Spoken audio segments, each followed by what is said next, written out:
कोई भी मुसलमान पाकिस्तान जिंदाबाद के नारे नहीं लगा सकता, मैं दावे के साथ कह सकता हूँ। वोट मिलेगा मुसलमानों को गालियां देने से, मुसलमानों को बुरा भला कहने से। अरे आपको देश चलाना है या देश के दो टुकड़े करने हैं, आप इसको तय कर लीजिए कि हमें देश के दो टुकड़े करने हैं, देश चलाना है। अगर देश चलाना है तो सबको साथ लेकर चलो। आप पार्लियामेंट में कानून बनाते हो रेप के बारे में और रेप करते हो। उन्नाव को देख लो, लखीमपुर खीरी को देख लो, और पता नहीं कितनी कितनी जगह ये सब लोग ये मुलव्वस हैं। दीजिए ना फांसी, हम कब मना करते हैं।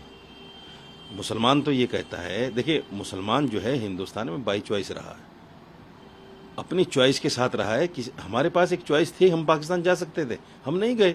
देखिए ये बीजेपी का एक नया खेल है। एनआईए पहले भी यही थी। देश की जितनी भी एजेंसीज हैं उनके पास सारी इनपुट होती हैं कौन क्या कर रहा है, और ख़ास तौर से जो इस तरह के संगठन जो संदिग्ध होते हैं पहले से, क्योंकि ये संगठन जो है 2009 से संदिग्ध है। तो सवाल ये है कि इससे पहले इस पर कार्रवाई क्यों नहीं हुई। कार्रवाई होनी चाहिए थी। आज ऐसी क्या ज़रूरत पड़ी कि आपने इनके जो बड़े पदाधिकारी हैं उनको चुन चुन के गिरफ्तार कर लिया। सवाल ये है कि बीजेपी के पास जिन मुद्दों को लेकर बीजेपी आई थी वो मुद्दे नहीं हैं, सारे मुद्दों में वो विफल हो गई है। अब लोगों का ध्यान भटकाने के लिए पीएफआई को इन्होंने शुरू कर दिया है कि पीएफआई ये है, पीएफआई वो है। हम ये कहते हैं कि इसको बैन कर दीजिए ना। आप इसको बैन क्यों नहीं कर रहे हैं? बैन कर दीजिए, सबसे आसान तरीका है। जो संगठन इस तरह की आतंकवादी गतिविधि में मुलव्वस हो या देशद्रोह का काम करता हो उसको तो बैन कर देना चाहिए। उसके लिए आप पकड़ेंगे, ये करेंगे, फला कर, ये सब कार्रवाई तो बहुत बाद की चीज़ है। सबसे पहले तो संगठन को बैन कीजिए, लेकिन ये नहीं करेंगे। उसकी वजह क्या है कि अगर इस संगठन को बैन कर देंगे तो 2024 में क्या दिखाएंगे हिंदुओं को? 2024 में यही तो दिखाना है कि साहब देखो पीएफआई ये इस्लामिक संगठन है, ये लश्कर तैयबा में आदमी दे रहा है, ये हिजबुल मुजाहिदीन में आदमी दे रहा है, ये इस्लामिक स्टेट बनाना चाहता है। मेरी समझ में एक बात नहीं आती, जब देश के कुछ हिंदू, मुट्ठी भर हिंदू ये चाहते हैं कि देश हिंदू राष्ट्र बन जाए, अगर मैं साजिद रशीदी मुसलमान होकर मेरी ये सोच हो कि ये देश इस्लामिक स्टेट बन जाए, तो इसमें बुराई क्या है भाई? हिंदू अगर हिंदू राष्ट्र बनाना चाहता है तो वो तो राष्ट्रद्रोह नहीं है, वो देशद्रोह नहीं है। लेकिन मुसलमान अगर इसको इस्लामिक स्टेट बनाना चाहता है या वो सोचता है तो वो देशद्रोह है। ये दोहरा चरित्र है इन लोगों का, और ये जानबूझकर इस्लाम और मुसलमानों को टारगेट करना चाहते हैं ताकि 2024 में इनको काम आ सके। 106 से ज़्यादा लोग जो हैं इसमें गिरफ्तार किए गए थे पीएफआई के कैडेट्स में, क्या कहना चाहेंगे? देखिए नाम तो पता नहीं क्या क्या दिया गया है। आपको याद होगा कि पाकिस्तान पर भी एक रेड पड़ी थी और वहाँ जाकर मिसाइल बरसाई गई थी और ये बताया गया था कि हमने ये कर दिया, हमने वो कर दिया। कुछ भी नहीं हुआ। क्या था? Tie fish.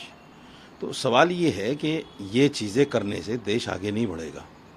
मेरा मानना ये है कि आप चुनिए उनको और उनको देखिए। हमारी जो एजेंसीज हैं वो इतनी सक्षम हैं, हमें पता है कि हमारे देश की सारी एजेंसी सक्षम हैं। या तो आप उनको काम नहीं करने दे रहे हैं या वो जानबूझकर इन पर नज़र रखकर इनको ढील दे रही थी अब तक कि साहब ये जब तक इस्लामिक स्टेट में चेंज ना कर लें हिंदुस्तान को तब तक हम इनको छोड़ेंगे नहीं, छेड़ेंगे नहीं। तो ये सारी कहानी जो है गवर्नमेंट की तरफ से होती है। बीजेपी ये सब कुछ करा रही है, सब कुछ कर रही है और पूरा देश इसको देख रहा है। महाराष्ट्र के पीएफआई कैडेट्स का प्रोटेस्ट हुआ जिसमें पाकिस्तान जिंदाबाद के नारे सुनाई दिए, इस पर आपको? देखिए जेएनयू में भी तेरे टुकड़े होंगे इंशाल्लाह इंशाल्लाह, आज तक उसको साबित नहीं कर पाए। फिर कानपुर में इन्होंने कहा कि पाकिस्तान जिंदाबाद के नारे लगे हैं, उसका कुछ पता नहीं है। आज फिर इन्होंने एक शोशा निकाल दिया कि पाकिस्तान जिंदाबाद के नारे लगे हैं। गंगोह के अंदर मैंने खुद देखा कि 15 अगस्त में कुछ लड़कों को फंसाने के लिए बजरंग दल और विश्व हिंदू परिषद के लोगों ने कार में बैठकर नारे लगाए और स्कूल के बच्चों पर इल्ज़ाम डाल दिया कि साहब इन स्कूल के बच्चों ने पाकिस्तान जिंदाबाद के नारे लगाए, और वो बच्चे 12 साल, 15 साल, 10 साल के बच्चे। तो ये भीड़ में घुसकर इस तरह की नारेबाजी करते हैं और इल्ज़ाम मुसलमानों के सर रखते हैं।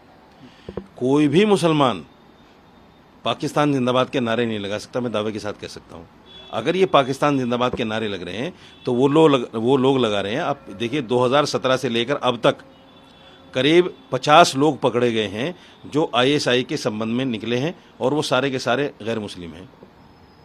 मैं अगर नाम गिनवाने पे आऊँ, राजस्थान से लेकर मध्य प्रदेश से लेकर जितने भी लोग हैं, 85 लोग हैं, वो सारे के सारे नॉन मुस्लिम हैं। आईएसआई से उनके संगठन संबंध है और वो सारी जानकारी, इवन पनडुब्बी, मिसाइल, इन सब की जानकारियां दे रहे थे आईएसआईएस को। उनके ऊपर कोई कार्रवाई नहीं होती, क्योंकि उन पर कार्रवाई करने से इनको वोट नहीं मिलेगा। वोट मिलेगा मुसलमान पर कार्रवाई करने से, वोट मिलेगा मुसलमानों को गालियां देने से, मुसलमानों को बुरा भला कहने से। अरे आपको देश चलाना है या देश के दो टुकड़े करने हैं, आप इसको तय कर लीजिए कि हमें देश के दो टुकड़े करने हैं, देश चलाना है। अगर देश चलाना है तो सबको साथ लेकर चलो, अगर दो टुकड़े करने हैं तो आप ऐलान कर दो ना कि मुसलमान जाओ एक तरफ। ऐलान क्यों नहीं करते आप?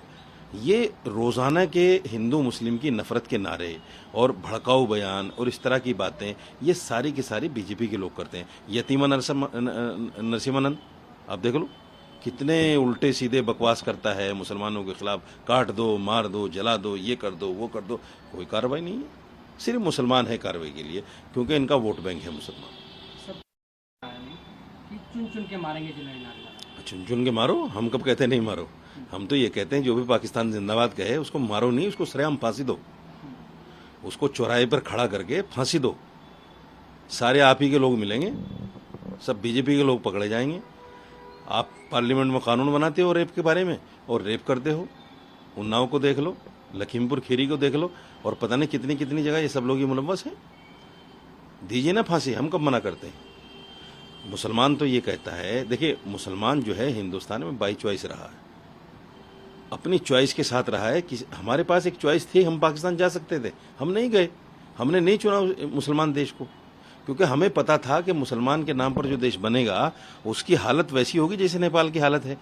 हिंदू देश है नेपाल, और वही हालत है पाकिस्तान की। आज भीख का कटोरा उसके हाथ में है, कर्जा उसके ऊपर इतना है कि हर आदमी मखरूज है।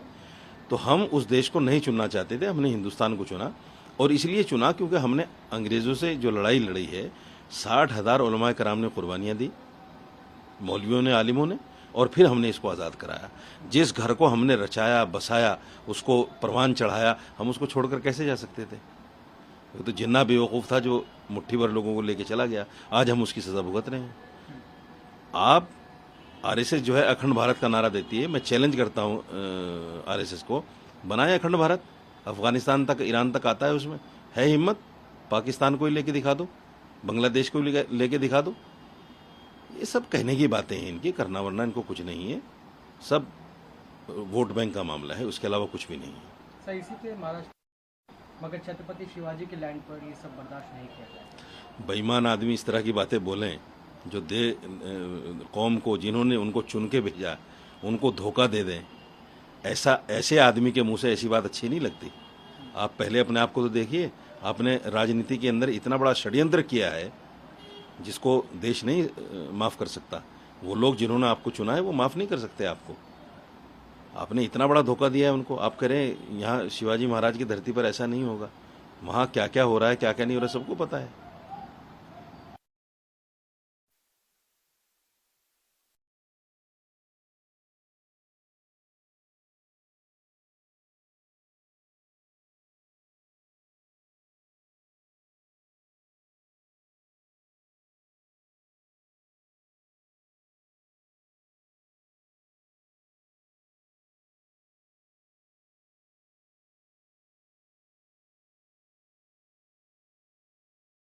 पात्र बिग फेस्टिवल सेल 15,000 पर्यंत संगे संगे कैशबैक ता पुनी सहज किस्ती बिना सुध जीरो डाउन पेमेंट रे केवल पात्र इलेक्ट्रोनिक्स रे सबुठ भलो प्राइस पात्र इलेक्ट्रोनिक्स।